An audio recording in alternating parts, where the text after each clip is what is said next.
A couple weeks ago, we asked a pretty obvious question on the show. How did Maxine Waters, the Democratic congressman, get so rich?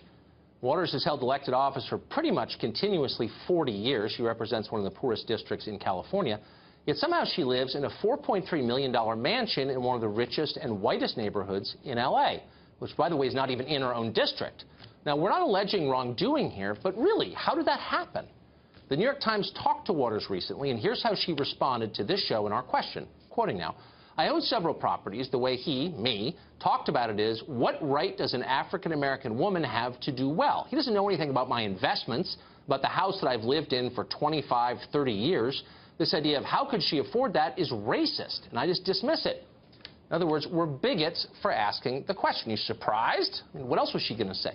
By the way, it doesn't look like she's lived in that house for 25 or 30 years. Real estate records suggest she just bought it 13 years ago and has spent an awful lot since to remodel it.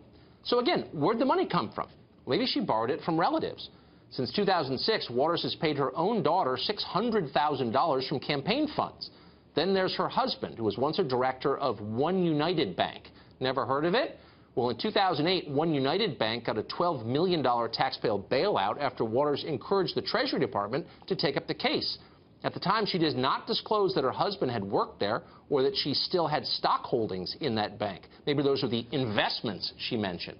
Or maybe she was referring to the more than $1 million the LA Times reported that her family has made by doing business with companies and people she's helped in Congress. By the way, that was almost 20 years ago. Now, some people think all this looks a little unseemly, if not criminal. One liberal group ranked Waters as among the most corrupt members of Congress.